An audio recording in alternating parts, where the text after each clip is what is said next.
PARTIE Burundi ukuri kw'ivyanditswe mu bijanye n'ijambo ry'Imana.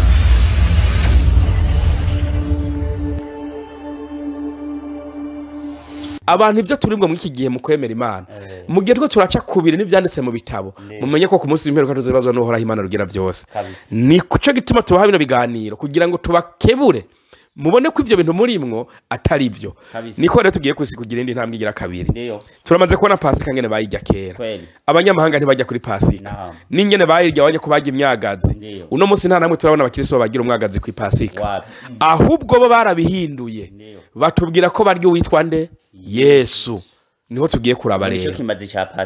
Ngo ikimazi ca Pasika yabaye Yesu. Ndabaza umuntu arya umuntu bamwita ngo ikiga mwarimu Numurozi. Ngaha mu mico y'ikirundi tumenyereye umuntu bafashe yari umuntu abari umurozi. Umuntu anyoye amaraso y'umuntu bamwita gute? Nawe numurozi. None umuntu ari y'umuntu akanywa amaraso y'umuntu uwo muntu yoja mwijuru? Oya nta juru ry'abantu gibinywa amaraso nta juru ry'abajya abantu. Nyimbuzi neza kutoja mwijuru wari y'umuntu ni gute uza kugira umunsi mukuru wo kurya umuntu yitwa Yesu ukarya ukanywa n'amaraso yiwe kandi ugacuvuga ngo yanazutse kandi wanamuriye. Kandi nuwo musi nyene ko muravuga muti muhimbazo musi mukuru wa Pasika ngo muri ko murarara muvyina buca ari Pasika murasangira mukavuga ko muri y'umubiri wande wa Yesu. Bigenda gute umuntu mu murya ari mu kuzimu? Ubwo ukwemera ugushizemo ibinyoma biboneka neza n'ivyo uri kurigisha abantu ko kuzobibazwa ku musi w'imperuka. Erega abanyisirayeli bobo no mu kurya iyo myagazi ya Pasika amaraso ntibayanwa bayasiga ku bishimajyango. Ariko bo n'umunsi bavuga ko bagiye amaraso yande ngo amaraso Yesu no munsi barayanwa kandi abandi bo ayimyagazi bayasiga ku bishimajyango. Kandi Imana muri Bibiliya ajya mu kuva 2:1-3 Imana yavuze yuko bategerezwa gukora nk'ivyo Mose na Aroni bagize gute bakoze. Bisigura ko umuntu yapinze Aroni na Mose yabaye umuki uwo yitwa muhakanyi mu mvugo yumvikana mucara mu kafiri ni kafiri. Rero twavuga ati mwa bakiriso muri abakafiri muze muhakane wareka tubakangurira ahubwo abakurikira dawa TV Burundi baze baribuka gukora subscribe cyangwa s'abonner na comment. Ivyo bakunda ibiganiro byacu barabizi benshi baranabikoze dusaba n'abandi babikomeze kugira ngo tubandanye dutera intambwe turi hamwe. Kuri ubwo rero mwarimu ikigwa urumva ko twaturabandanje rero tugiye kuri Yesu rero. Mbega Yesu nawe yoba yarariye Pasika? Mbega vyagenze gaka tubaze Amido ikibazo ni iki? Yesu yoba yarariye ku vya Pasika uratwishura ego canke oya? Bo tugiye kuraba Yesu mbega yarariye ku vya Pasika mwarimo ufashe inyandiko za Bibiliya kugira dusome neza kuko Bibiliya harimo amajambo yabo abanditsi banditse bivugira ubwabo hakaba n'amajambo y'Imana hakaba n'amajambo ya Yesu. Dusuzume bya Pasika kuri Yesu byanditswe muri Imana ivuga cyangwa n'abanditse Bibiliya biyandikiye. Dufashe izo nyandiko kabisa. Ni kigabane cya Luka 22 umurongo w'8. Reka turabe uko inyandiko zibitubwira inshallah kumbe abantu babashe kugenda batahura gahoro gahoro. Haravuga hati atuma Petero na Yohana arababarira ati nimugende mudutegurire ivya Pasika kugira ngo turye. Uwo ni Yesu. Urumva atumye Petero na Yohana ngo bagende ni Yesu ariko arabatuma ngo bagende bamutegurire ibiki ivya Pasika. Fasha mwarimu hererimwe. Naam. Ego kabisa. Imisi mikuru y'imitsima itambiwe yitwa Pasika yagirishike. Urumva ko Yesu yarindiriye ko igihishiki iyo misi? None ko Yesu yarindiriye umunsi mukuru wa Pasika. Naam. Abakirisu buno munsi bakaba barya Pasika y'ugupfu gwa Yesu. Ndiyo. Mwabakirisu umwe nitubwize ukuri. Ego. Aha ntarementanya mwakoze kwe. Yesu nawe yibutse kuzuka kwiwe. Yesu yibutse kwizukako. Nibaduha amakuru abakirisu. Muduhayo makuru. Muri commentaire baraza kuduha amakuru muri commentaire muratubwira ko twebwe nk'abayisilamu byaraducanye. Inshallah. Dusomera mu nyandiko. Abaherezi bakuru n'abanyabwenge b'ivyanditswe barondera uburyo bwo kumwica. Kwicande? Yesu.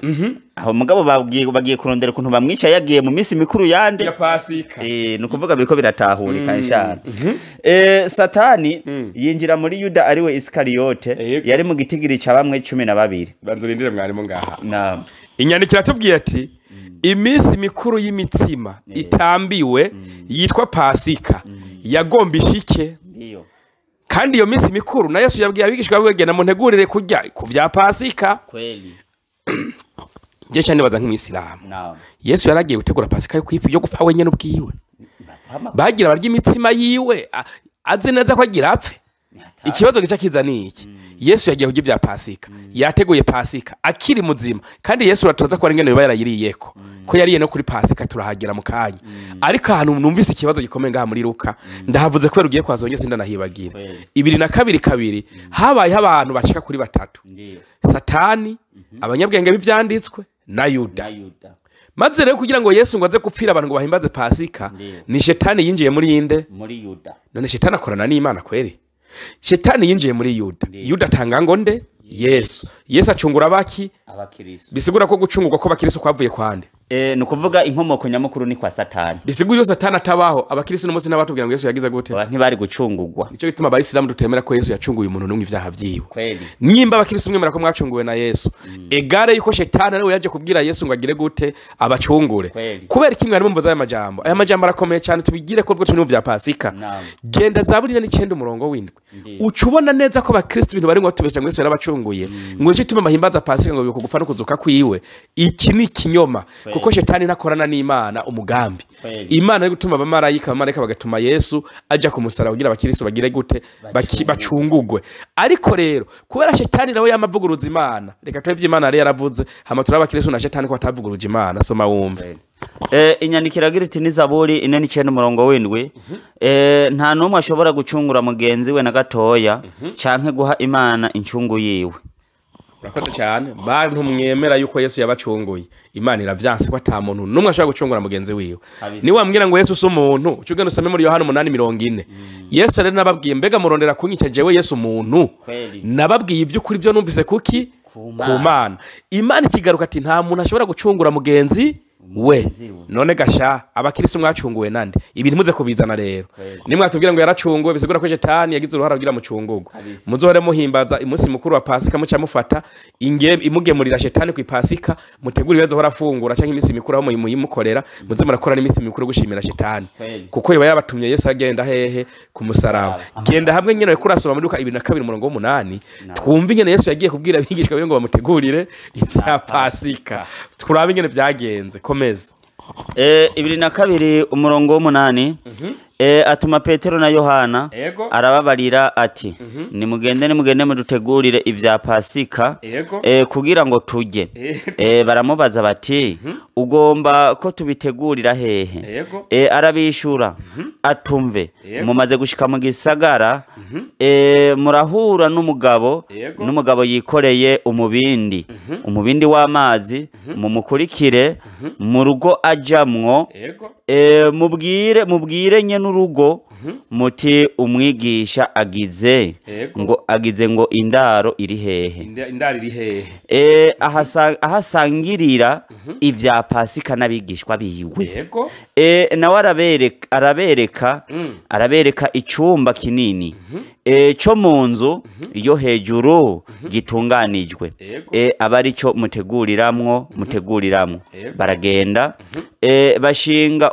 uko yabibabwiye bategura babisanga uko yabibabwiye bategura ivya Pasika igihe gishitse aricara ngo ajye kandi intumwa nazo zicarana nawe arababwira ati kwifuza nifuje cyane gusangira namwe ivya Pasika ntarababazwa nuko kabisa turabandanya ndababwire sinzokongera kuyijyako kugeza aho izoshikira mu bwami bw'Imana ngaba kirisugo muratubabarira Yesu asangira ivya Pasika n'abigishwa biwe aranababwira ati ibi ndabiberetse ntarababazwa kubera bo bari biteze ko Yesu azobambwa ku musaraba aha harimo ikigwa gikomeye cyane ati ndabiberetse ndabiriye aca babwira n'ikintu mu mwirengagiza ati nzosubira kurira nkibi mu bwami bisigura ko yavuga ati byo kubabazwa banza mu vyihoze buryo nzoca nigira namwe murya mwibuka kubabara Yesu nawe avuga ati sinzongera ni mu bwami bwande Imana nico gituma ariko arabigisha ni musangire murye iyo Pasika barazana baragifungurwa kwa kundi ariko Yesu nawe nyene murabe neza bantu mwanditse Bibiliya urakore karapingana na Mose ariko arapingana na Aroni uko bayiriye bo biririye imitsima yego n'izi nyandiko zo muri Luka mwibuke ko mu bigishwa ba Yesu nta Luka yarimo oya Luka yari umuntu w'umuvuzi imiti y'ikirundi ko mwita umupfumu bivanye ngeno mwita yavuze imiti y'ikirundi yavuze imiti kama we yari Luka kandi mu bigishwa ba Yesu ntigeze hamwe mwitwa Luka oya izi nyandiko rero nazo nyene nuko zisuzuma ariko tamakenga ari muri zo kuko Yesu ntiyari kuza gupinga Mose apinge Aroni Yesu ngo ababwiye ngo zana imitsima mugo urumva ko hari abayikoze imitsima ngira ngo Yesu kubera atarafise ubushobozi bwo kugura uwo mwagazi w'intama oya ushobora usanga yarabufise Yesu ishaka ko yari mu boss sinzi ko hari icyo bivuga ko we ngaha kuko jewe Yesu ndabona yuko yazanye imitsima gusa ntiyazana impene ntiyazana za ntama zibiri nkuko vyakozwe na Mose na Aroni icyo novuga kuri ico icambere umuntu kugira ngo agire ubworozi abafise n'ahabwororera ahatungiye ivyo vyorogwa no kuvuga rero iyo umuntu amaze kuba atafise aho yotungira ivyo vyorogwa no kuvuga niyo myagazi y'intama nta bushobozi bwo kuyigira yarafise ntabwo yarafise Yesu yari mukene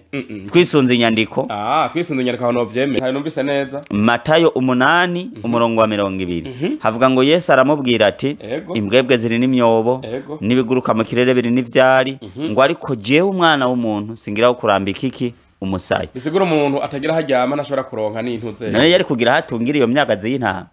ariko mwarimu harantu yabwiye kugira munzanire ziriya ndogoba ne kugira indogoba kagira mu ziziture mu zinzane n'izanje atazafise oya ntabwo zari gwiwe oya yababwiye ngo nimugende muri iriya mihana umenga ni Matayo 2 umurongo wa mbere ko kabisa Yesu avuga ati yari yarabuze intama n'impende ntiyagira ivyo atanga icyo tibagatizana umutsima nico gituma bari iyo mutsima barabura inyama inyandiko ivuga ngo bageze hafi y'Yerusalemu bashika i Betifage ku musozi wa Elayoni Yesu atuma abigishwa babiri arababwira ati nimugende muri iriya mihana iri imbere yanyu muca mubona indogoba n'inyana yayo ziziritse muziziture muzinzanire umva ntabwo zari gwewe Yesu ati mbwebwe ziri n'imyobo kandi n'umwana w'umuntu we ntagira naharambika umusayi ni gute umuntu atagira haryama agaca mwishamba akabona abantu baziritse indogobwa z'abandi agaca bagira ngo muziziture muzinzanire atigeze yorora erega unibuke yuko no mu gutegura ivya Pasika ngo bategereye umuntu yikoreye mu bindi baramubwira ati zara rutegura ivya Pasika aca bavuga ati nimugende muri iriya mihana naho nyene barabereka icumba cyo hejuru muteguriremwo ivya Pasika kubera ziri n'imyobo wewe ntagira ahaba bisigwe karabigisha ko atagira aho yibera guma agenda yigisha arababwira ati mubigenze gutya ati kubera yemwe abuze izo mpene pfa kwirira umutsima urumva ntawo bura byose nibaza bakunze bariko baradukurikirana ko muratahura ibintu ngene biko biragenda nta makenga arimwo ibintu vyumvikana nyimba Yesu yarariye kuvya Pasika n'ikigwa kiri kandi gikomeye ivyo ngene bayiriye twe turanavyihojeje gatoya nimba Yesu yariye kuvya Pasika wewe uno musi ni gute wahinduye ukaza kurya ivyo ukaza kurya Yesu ngo yapfuye yazutse kandi Yesu nawe yarariye Pasika kabisa hano hari ikibazo gikomeye cyane ni gute wa mukristo uno musi uza kwifadikanya n'abantu bariko barahimbaza urupfu rwa Yesu ngo niyo Pasika mu gihe Yesu nawe yariye ivya Pasika bantu muhagabire mu mateka nitwaza kubabwira amateka y'intumwa tuzobereka umuntu yapanze umunsi mukuru wa Pasika n'ingene yabikoze ni mu misiri imbere n'ivyo yarifuza gushika ko gusa muze gumukubikira Dawa TV Burundi mugiye kuronka ibintu byinshi cyane mu mateka ni mu misi mike cyane tugiye kubibereka abagiye barabipanga n'ingene vyagenze turakomeza reka tuje kwa mwarimu wa Amido abayisilamu ntiduhimbaza Pasika sinzi ko ari cyo wongera ko twumvise ko ari rementanya rikomeye cyane mu nyuma doje kuganira ku bice tujyanye ku rupfu rwa Yesu vy'ukuri mbe Yesu vy'ukuri yarapfuye kugeza abantu bahimbaza Pasika turabe mbega abayisilamu turemera ko yapfuye ivyo ni mbere yuko ubanza kutubwira ku bijanye n'ibi vya Pasika ko hari kindi abayisilamu bongera ko inshallah na inshallah mbo cyambe kimenda bashimiye saba abantu ko bandanye bakurikirana mbwe kuraba abayisilamu ni duhimbaza ibya Pasika ahubwo turi kujya mu gigwa wa Mose n'abanyisirayeli umva hari kwibuka no guhimbaza twege mu kwibuka kujya mu gigwa twisonzesha mu kwezi kwa mbere kwa Muharram mu ukumwaka utashe tukisonzesha iriteki 9 riteki 10 zuko kwezi kwa mbere kandi na Mose n'abanyisirayeli bahimbaza Pasika mu kwezi kwa mbere kwa Abibu nk'uko biri mu gusoma Vyagezwe 16:1. Uyu mugigwa uyo munsi mukuru wa Pasika bakoze Mose n'abanyisirayeli abisira mu kigihe kimwe Imana Muhammadin sallallahu alaihi wasallam, kuko tugendera mu mico n'akaranga by'intumwa n'abahanuzi, kuko tubisanga mu gitabo c'ingoma ya 2:20 usomere mwarimu, kugira ngo abantu babashe gutahura ngoma wa 2:20 kugira babashe gutahura neza. Inyandiko igira iti bukeye bwaho barazinduka ngo bafate inzira bajya mu bugaragwa bw'Itekowa. Bagitangura kugenda, Yehoshafati ahagarara ngaho aravuga ati nimuntega amatwi yemwe Bayuda namwe ababa i Yerusalemu, maze mwizere Uhoraho Imana yanyu kugira ngo mubone gushikama, mwizere n'abavugishwa nawe mubone gutsinda. Twebwe rero mu kwizera n'abavugishwa Imana turabize kandi tukabemera. Mu kwizera Mose no kumwemeka ari n'umwe y'Imana, tusha twibuka kujya mu gigo wa Pasika tusha twisonzesha ngo twabyigishijwe ni n'umwe y'Imana Muhammadin sallallahu alaihi wasallam. Turisondesha iteka 9 n'itereka 10 z'ukwezi kwa mbere kwa Muharram, ariko niduhimbaza kubera abakristo bahimbaza ino munsi sivyo barimwo, kuko bajya umubiri n'amaraso bakayanwa. Urumva babagiye mu bintu biri kubiri, kandi babagiye mu bintu by'abantu bari ku bintu by'Imana. Bivuze ugiye kurya umubiri ubugiye kucika umurozi, ugiye kunywa amaraso ubugiye kubiki umurozi. None umuntu arya umubiri akanywa amaraso ugiye kwera ari mu gakiza n'agakiza ka Satani. Niyo mpamvu ugiye kuraba muri Luka 22:2 Petero yinjye mu Satani, hama Petero abona gutanga nde Yuda, abona gutanga Yesu. Urumva Yuda yinjye mu Shetani atanga Yesu. Abakiso baronka iki agakiza. Buryo ugiye gusuzuma ibyo abakiso byose usanga bifite imigendane ni ya Satani. Ibyo abakristo byose usanga bigenda bihwanya n'ibikorwa byande bya Satani, kandi ugiye kuraba usanga abakiso bagenda imigendane ni ya Satani. Ugiye ku mu bya Pasika usanga bari mu bya Satani, si by'Imana barimo. Basha urumva ikiganiro cyo kiragenda neza. Ariko abakristo buno munsi baratubwira bati, tubisoma mu Bikorino ba mbere 5:7 haravuga hati kuko umwagazi w'intama wa Pasika wacu watanzwe kw'ikimazi ari we Kristo. Urumva bo barabihinduye. Umuntu avuze aya magambo ni Paulo. Icete Paulo yandikiye Abikorino 5:7. Reka dusuzume ibyo Paulo yavuga. Mbega Paulo yavuga Abikorino ba 2 baragenda hariya 11:16.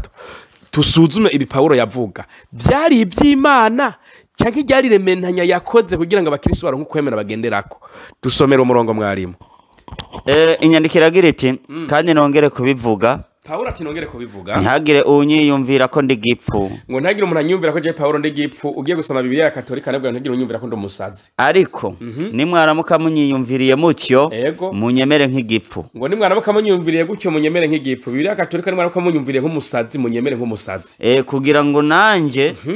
nirate gatoya. Ivyo ngo Paulo yabikoze kugira ngo yishime yirate ku bantu ko nabafise ukwemera yazanye. Ivyo mvuga jewe Paulo, ati ivyo Paulo avuga ko Yesu ari we yaje ngo kuba gusubirira bya bimazi. Simbivuga nk'ijambo ry'umwami wacu. Ngo ntiyabivuze nk'ijambo ry'umwami. Ugiye gusoma Bibiliya ya Katolika ngo sinavuga nk'ijambo ry'umukama. Ariko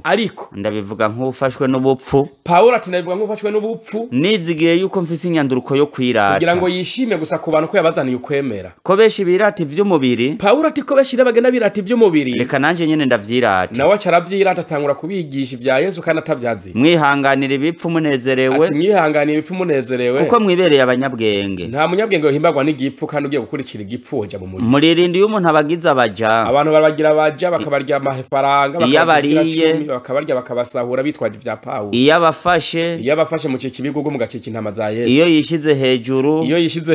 Iyo abakubise urushi. Baraja bagakubita urushinge ngo mu izina rya Yesu, ngo nibagukubita ngaha ngo utege nino. Mbivuganye isoni. Umusaya bazobahombagaza. Ati ndabivuganye isoni. Mbere twabagizemwe intege nke. Paulo ati mbere twigiriye n'intege nke. 2:2. Ego. Mbega abona abaheburayo. Paulo rero gituma yari umwangushe n'umubeshi kandi yazimije beshi, yagera mu baheburayo agacika nk'uruvoro. Nanje ndiwe. Ageze mu baheburayo ngo nanje ndi umuheburayo. N'uruvyaro rwa Aburahamu. Agiye kwa Aburahamu ngo mbego n'uruvyaro rwa Aburahamu. Nanje ndirwo. Nanje ndigo. Nabakozi ba Kristo. Ngo nabakozi ba Kristo. Mvuga nk'umusazi. Ugiye umuntu yasaze nye ntagiri yatumutwe, urumva ko yatawe yatumutwe hose. Ati jewe Paulo mvuga nk'umusazi. Bisigura ko Paulo yarasara. Ni gute abantu mwafashe imyigisho z'umusazi ko Yesu yahindutse ari we yasubiriye ikimazi cha Pasika ku mvugo y'umusazi. uno munsi mukaza kwemera imvugo y'umusazi mukavyina pasika mwigana umusazi mukirwa murakora iminsi mikuru ngo muriko murahimbaza pasika mwakurikiye umusazi ni hatari ariko ntihumva ko abantu buno munsi mukwiye guca ubwenge ingorane vrema Pawulo ati sinabivuga nk'ijambo rya Yesu sinabivuga nk'ijambo ry'Imana ndabivuga nk'ufashwe n'ibisazi nasazi umuntu asaze ugaje ufata ivyo umusazi ukagenda ukavyemanga ubwo ntumva ko nawe uzoba ku munsi w'impero ko uzoja hamwe nabo basazi kandi wari ufise ubwenge kweli kabisa gutuza gusara ufise ubwenge ni muco ubwenge kweli pasika ntayihaba oya kandi pasika ntisigura ngo nugupfa kwa Yesu kuko Yesu nawe yarariye kuvya pasika naco tuba twababwiye tuti ni murabwemera iki gitabo cyanyu ca Bibiliya ibi tiko tubisoma muri Bibiliya yera yindi nyene mugendana mu kwaha ni yindi nyene kweli usanga abantu bayitwaye mu kwaha ngo nagakiza yisomera rero nk'agakiza mubone neza ibirimwo yuko mwemwe amaze guhemukira Imana rugira vyose kubwo kwemera amajambo y'umusazi Pawulo turabandanya mwarimu naam mbega Yesu ikigwa rege giye gutangura rero nyeze na rero kwa Yesu twamaze kumva Pawulo ko kwese yacitse intama babaga urumva turakiye kumenya by'ukuri Yesu yarapfuye urupfu rwo kumusaraba kugira ngo abakristo bacungurwe canke dore kwa shehe hari yatubwira ico abayisilamu babivugako ego abayisilamu muremera ko yapfuye sinkene nyandiko uratubwira ko twemera ko yapfuye ko atapfuye kuko hari abantu maze kumva bavuga ngo hari abayisilamu bamwe bemera ko Yesu yapfuye ngo nabandi batemera ko yagize gute yapfuye nawe uri mubahe uri mubemera ko yapfuye canke uri mubemera ko atapfuye na mikigwa kigiye kuryoha rero mbega Yesu yarapfuye canke niyafugiye kuri abagaciye mu rwego rw'Abisilamu Yesu ntago yigeze apfa kuko igihe cyo gupfa kitaragera niyo nyisho urakoze cyane aratubwiye ati Yesu ntiyigeze apfa kandi n'igihe kibe cyo gupfa ntikiragera mbe utubwiye gatoya yobarihe labo tubwire wagezehe kugira tumenye yuko azopfa zifashe gute bo Yesu igihe cyo nikiraga cyo kujyo gupfa ariko ahantu ari abyage mu bwaye bw'ijuru ku Mana ni yari mu ijuru urakoze cyane Yesu ari mu ijuru muravyumva ko Yesu ari mu ijuru abisilamu turavyemera yicaye mu ijuru yagiye adapfuye ibyo gituma tubivuga ni kubera iki reka tugende muri Bibiliya iki tujanyire muri Bibiliya urupfu rwa Yesu ruranditse muri Bibiliya iki kintu mu gitahure ariko nituramenya Yesu ukuri yapfuye muri ba Yesu tubona muri Bibiliya kuko Yesu sumwe muri Bibiliya ba Yesu ni beshi nimwe akenera amazina ya ba Yesu bari muri Bibiliya tuzobategura ikiganiro cyavyo tubabwire ba Yesu bari mu Bibiliya uko muri Bibiliya uko bangana nico gituma tugiye kuraba Bibiliya tuyisunze inyandiko ziriyo zemeza Yesu yuhe yapfuye kutona ba Yesu beshi babambwe ko tubona ba Yesu beshi bapfuye ko tubona ba Yesu beshi bazutse kuri ubwo turakeneye kumenya uwacunguye abakiriso nuwuhe canke byose byabaye irementanya ryashizwe muri Bibiliya n'abantu niho tugiye kuraba mwarimu sinzi ntaguciriyemo gatoya nk'ubu unya muri mission special zazanye Yesu cyangwa mission originale zazanye Yesu ngaha ku isi ico gupfa cyo bacarimo jewe sinibaza ko cari kiri muri katwisunga Bibiliya turabe muri yo Mariko 1 umurongo wa 38 mission yazanye Yesu ku isi yaje gupfa yazanywe niki dusomera urabe inyandiko iragira iti muri Bibiliya Yesu arabishura ati tujya handi mu bisagara biri hafi naho nyene nigisheyo kuko ari cyo cyanzanye urakoze cyane Yesu yaje kwigisha mbere no mu nyigisho ziwe yaje yigisha abantu ngo ni mwihane kuko ubwami bw'ijuru buri hafi none umuntu akubwiye ngo wihane abaje kugupfira kada ntashobora kuza gupfira umuntu numwe kuko na Bibiliya ntiyemera ko umuntu apfira uwundi Imana yavyanse mbere reka dusubira muri yanyereko dukunda guhereza abantu ngo mukuma muyibirengagiza mu kuva Yesu ataraza ngaha ku isi bijya mwirwo murabesha ngo kera ngo batanga ngo inuma ngo batanga intunguru ngo Yesu ngo ataraza ngo amaze kuza ivyo ngo vyabaye bivuyeho ngo butubabarirwa kubera ngo Yesu ngo yadupfiriye ivyahigo mu Igorogota abantu bakaruka ngo haleluya amen bakibagira ko muri Ezekiyeli 18 umurongo wa 20 Yesu ataranabaho Imana yavuze amajambo akomeye ariyo abantu muguma mwirengagiza tuyababwira ibi nivyo mukeneye kumenya mukabana n'ubwisilamu ahubwo bubakiye ubwisilamu bwubakiye kuri ano majambo umvirize ingene bimeze Ezekiyeli 18:20 nyandikira giriti umuntu akora icyaha ni wazopfa Korani 19:19 tubwira ko Yesu yari umwiranda kana atagira icyaha ndiyo Yesu ntashobora gupfa ko nta cyaha yaragize gute yarafise nico gituma ari hehe Mwijuru. kuko bibiri bivuga ngo umuntu akora icyaha niwe azopfa Ego. umwana ntazozera ibigabitanyo vya se umukirisa agenda asambana Yesu apfe reka da ugenda utera inda abakobwa b'abandi ngo Yesu agupfire Yesu abizire Yesu abizire wapi wowe ugende wibe urye neza n'umugore n'abana wivye muryoherwe Yesu abambwe polisi zibohe Yesu ariko ndashimira leta yacu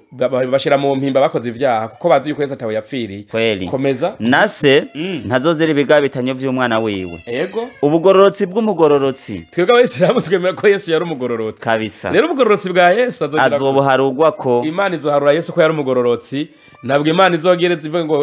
wewe Omari wakoze icango Yesu arapfa wapi Imana izoharura ati mbega Omari wari mweranda canke wari umunyavyaha kweli hamuharurigwe ivyaha vy'umunyavyaha azobiharugwako ivyaha vy'umunyavyaha azobiharugwako kweli kabisa nico gituma twebwe Islamu turemera ko Yesu yari mweranda amaze kuba ari mweranda ari mwijuru kweli kuko natwe turapfa ko dukora iki ivyaha ariko Yesu ko atacaha yakoze yibereye he mwijuru bakristo mwemere bibiliya kabisa soma bibiliya yanyu muyemere Ego. tubabwire ati Yesu ari mwijuru atapfuye mu vyemere kabisa kuko Yesu nigeze akora iki icaha erega je ncanumva yuko nta n'impamvu yuko Imana yari kure mu muriro mu gihe izi ko hariho uwo izotuma kw'isi ngo acungura abantu hama abantu ntibaharugwe kw'ivyaha ahubwo rero navyo rero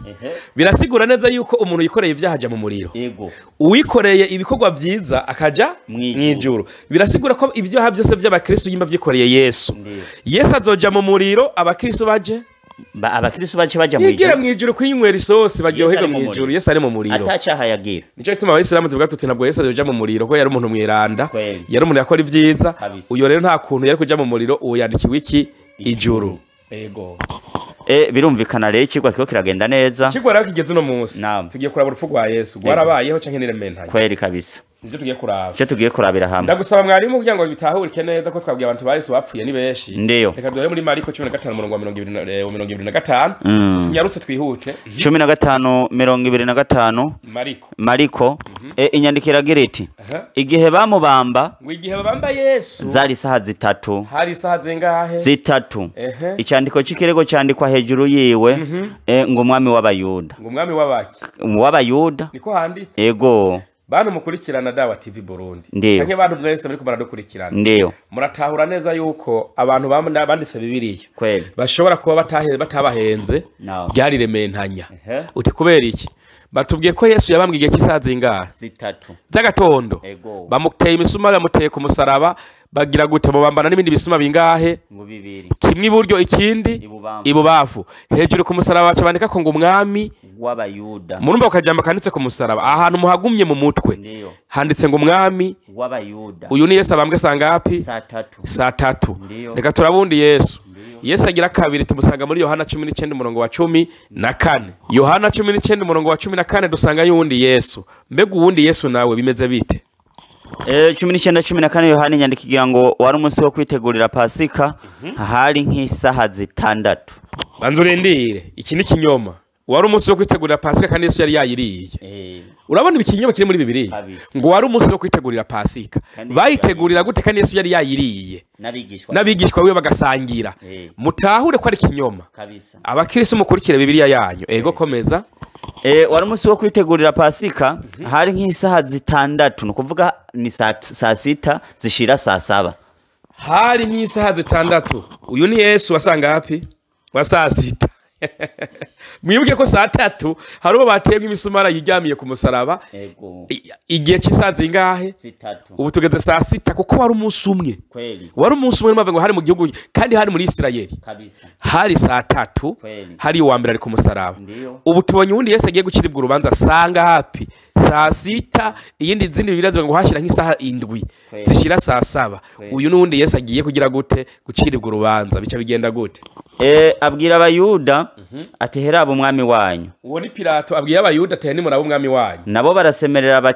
bati mukureho umubambe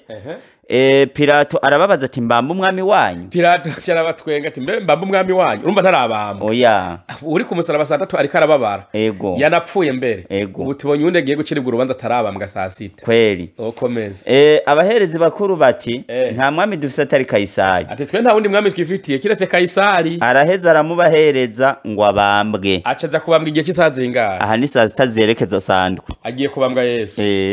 ubundi yari imisumari ku musaraba saa 3 batandatu kabisa bakirisa ukwera muvugishije ukuri Yesu ni umwe ekada reka tubirabe ko atari umwe genda usomaho nyene ubandanye muri Mariko 15 uhera 21 ndakwereka kandi kantu kariyo 15:21 ubutumwa bwiza bwanditswe na Mariko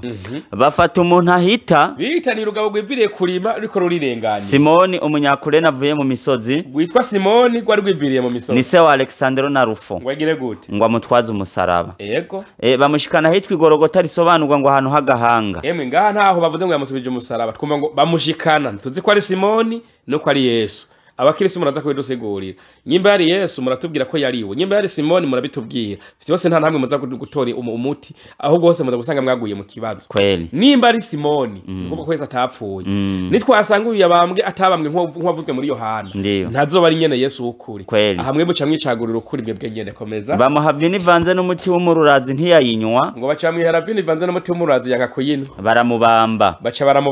bagabura impuzu ziwe zipfindira ngo bamenye umuntu wese atwara bazo ndindire gatoya nyimba yari Yesu abakirisi mutubwira ngo Yesu yambaye ikanzu imwe ngo kandi ngo yakurana nawe nyimba Yesu yarafise ikanzu imwe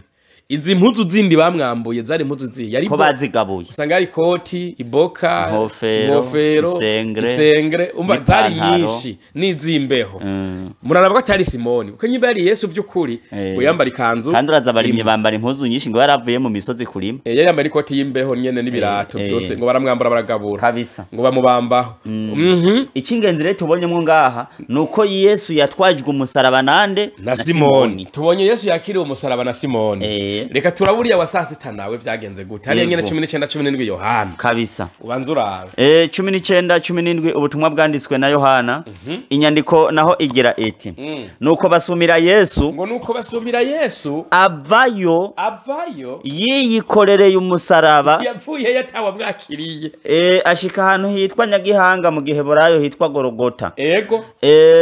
bamubambaho ngo Yesu bacha bamubambaho kabisa uranyumvira umusaraba utwajwe nande yawutwajwe na Simoni hamwe aha naho Yesu awitwariye ubwi wataba mwakiriye yawishikanira he yawishikaniye Gorogota bakirisu ba Yesu bapfuye bari bangahe hari uwakiriwe umusaraba na Simoni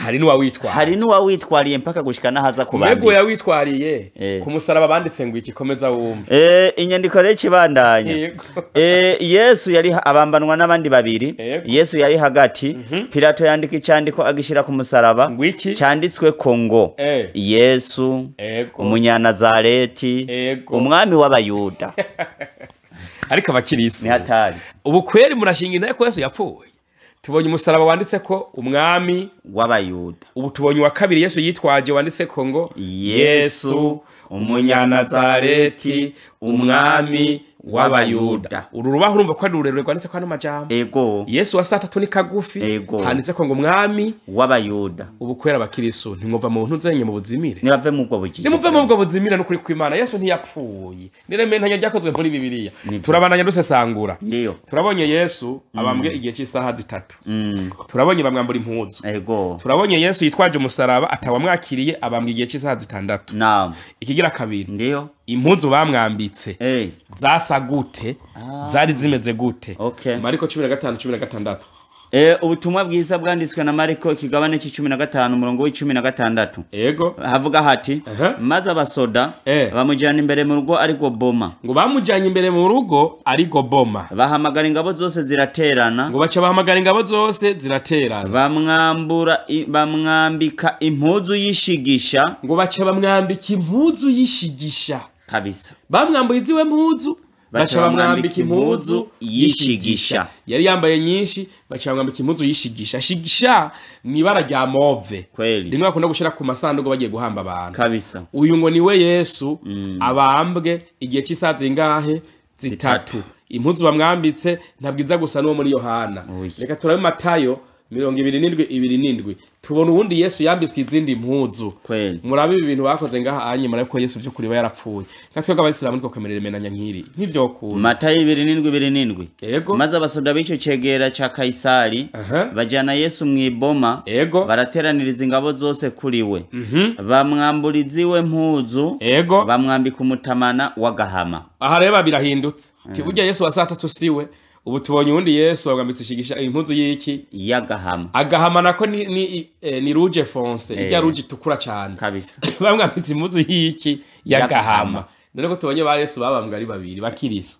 Yesu yabapfiriye by'ukuri n'uyuhe sinzi mwarimu hari anyamido ntitumutwara ijambo ko nabafise icyo yongera ko kubijanye n'urupfu rwa Yesu kugira ngo ruce dusimbira kwizuka naryo twerekere imentanya ryabereyeyo kuko naryo rirakomeye cyane yego naam mbukuru ubwo ndabona kabisa tubonye muri biraba Yesu babiri sinzi rero Yesu yapfiriye abakiriso ari we muri abo babiri ko mwarimu tugiye kuraba igitabo cyasojera ibindi bitabo cya Quran cyahawe inwa nyeranda gishikira abantu beranda abeseramu inwa y'Imana Muhammadin sallallahu alayhi wasallam ahimana arungika mu meka Gabriel Jibril aze kubarira Muhammad ibijanye n'izo mvugo z'urupfu rwande rwa Yesu ugiye kusoma muri Quran 4 ikigabane cyaho kijana 57 soma wumve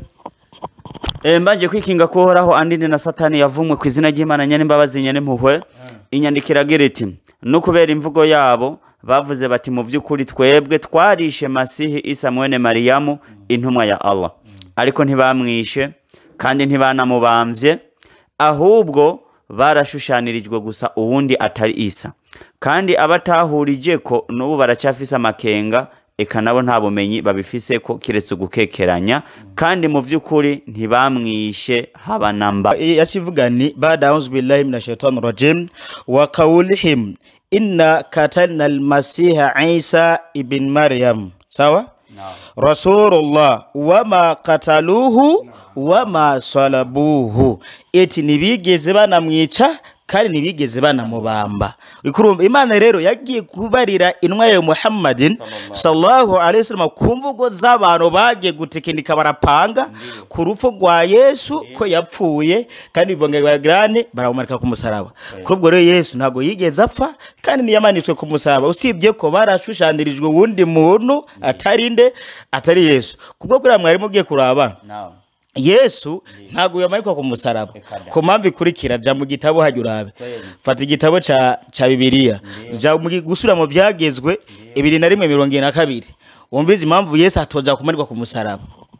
21:22 igitabo cyo gusubira mu byagezwe nyandikira gereti umuntu niyakora icyaha gikwiriye kumwicisha bakamwica mukamumanika ku giti umuvyimba wiwe ntuzurare kuri ico giti ariko ntimuze mubure kumuhamba kuri uwo munsi nyene kuko uwumanitswe ku giti ari ku muvumo w'Imana